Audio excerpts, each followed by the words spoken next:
Hi everyone. तो क्या आप सभी लोग तैयार हैं पढ़ने के लिए? तो पढ़ना तो पड़ेगा भाई एनसीईआरटी को। 12th बोर्ड के एग्जाम है। इसके अलावा आपको मैं बता दूं कि जेड आईसीआर बीएचयू और एग्रीकल्चर सुपरवाइजर की तैयारी करने वाले जो साथी है उनके लिए भी ये क्लास बहुत इंपॉर्टेंट होने वाली है। और अपन लास्ट टाइम हमने पढ़ा था कैश क्रॉप में शुगर केन को स्टडी की थी, राइट। गन्ने के बारे में हमने देखा था।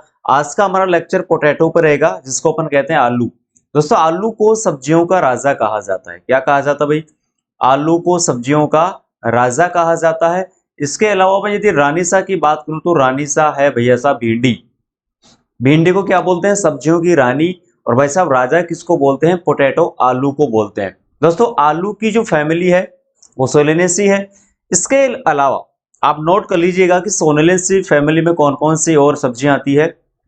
टमाटर, बैंगन, मिर्च, आलू, तंबाकू, अश्वगंधा, ये सभी फसलें सोलेनेसी फैमिली में आती है। इसका बॉटनिकल नेम सोलेनम ट्यूबरोसम है। सोलेनम से ही सोलेनेसी निकल गया, ठीक। ओरिजिन पहले पहले से इसका दोस्तों दक्षिण अमेरिका। क्या है इसका? दक्षिण अमेरिका। आपको मैं बता दूं कि आलू में स्टार्च काफी अच्छी मात्रा में होता है, राइट।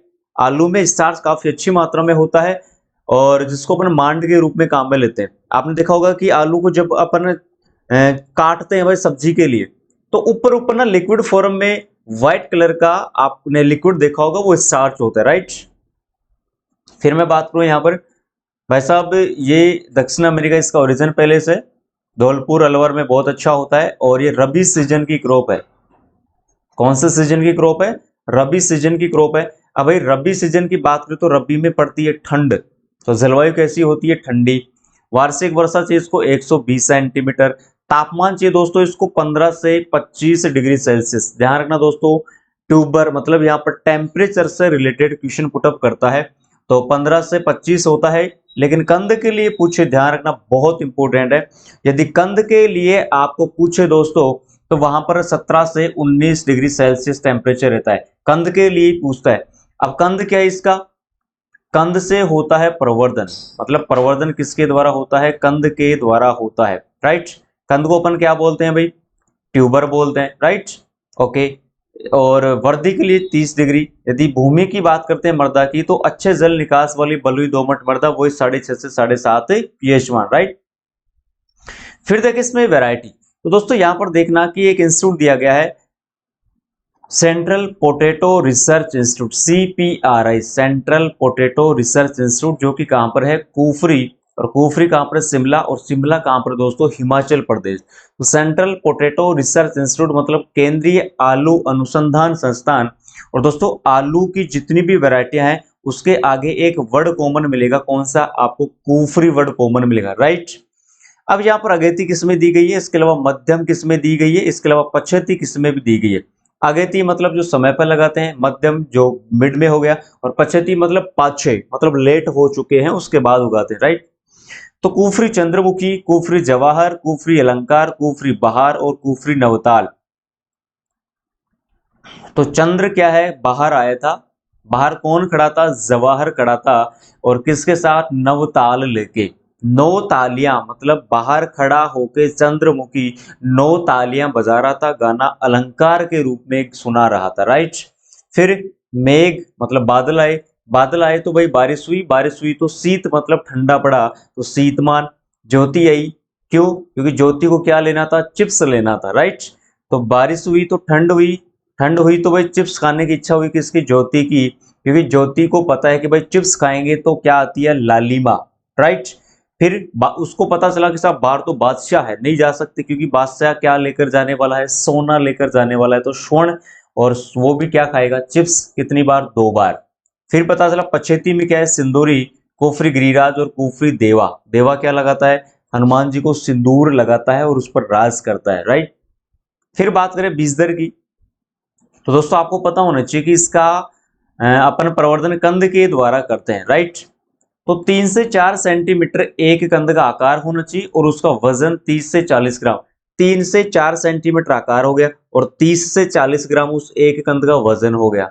बुआई कर देते हैं, पोटैटो प्लांटर की सहायता से करते हैं। बीजोपचार किससे करेंगे? देखो छोटा क्वेश्चन यहां से पूछा जाता है, सीड ट्रीटमेंट से आपके पूछा जाएगा, राइट। तो आलू के कंद की बुआई करने से पहले एरिटोन 0.25% से उपचारित करते हैं। इसके अलावा 3% बोरिक एसिड भी काम में लेते हैं। ठीक है भैया जी। इसके अलावा आलू में यदि सुषुप्त अवस्था की समस्या आती है तो वहां पर 1% थायो यूरिया को काम में लेते हैं। मोस्ट इंपोर्टेंट क्वेश्चन है भाई कि आलू की सुषुप्त अवस्था को किससे तोड़ते हैं, तो दोस्तों ध्यान रखना 1% थायो यूरिया काम में लेते हैं। इसके अलावा जिब्रेलिक अम्ल भी काम में लेते हैं, राइट। फिर आगे चले, बुआई का समय क्या है भाई, तो भाई यहाँ पर अगेती यदि आप लगाते हैं तो 25 सितंबर, पछेती लगाते हैं तो 15 अक्टूबर से 30 अक्टूबर।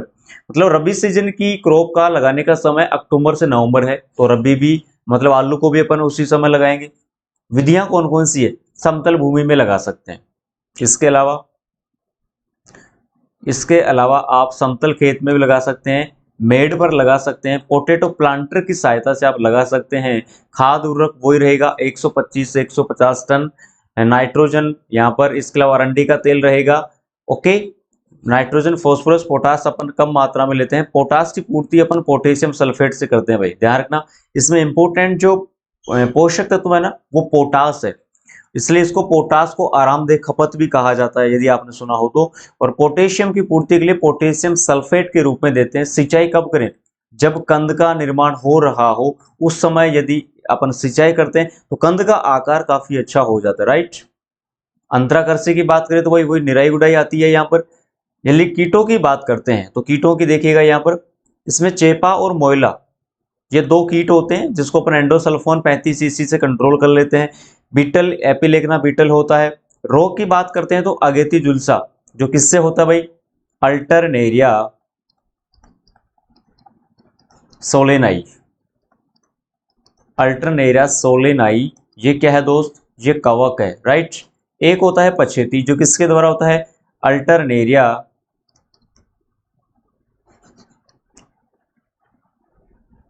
फाइटोप्थोरा इन्फेस्टेंस, ये किसके द्वारा होता है भाई, फाइटोप्थोरा इन्फेस्टेंस के द्वारा होता है। और ये भी क्या होती है दोस्त, एक कवक होती है।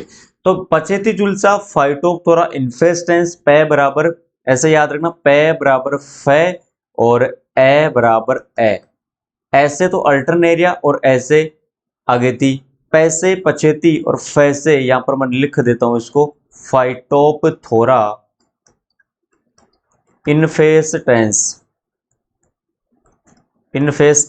ये होता है। और ये दोनों कवक के द्वारा होते हैं। अगेती और पछेती इसके मोस्ट इंपोर्टेंट डिजीज है दोस्तों। एक काली रुसी रोग होता है, एक मोज़ेक रोग होता है, राइट। फिर बात करते हैं यहां पर अपन, हाँ भाई, अब इसमें डिजीज की हमने बात कर ली, इंसेक्ट की भी बात कर ली। उपज की बात करते हैं तो 250 से 400 क्विंटल प्रति हेक्टेयर के हिसाब से यहाँ पर क्या होता है, इसका प्रोडक्शन होता है। दोस्तों ये हमने आलू के बारे में थोड़ा सा डिस्कस किया है, उम्मीद है आप सभी को अच्छा लगा होगा। नेक्स्ट हमारा जो लेक्चर रहेगा वो गवार पर रहेगा। उम्मीद है आलू आपको बहुत अच्छा लगा होगा, तो आप वीडियो को जरूर शेयर करें। Thank you.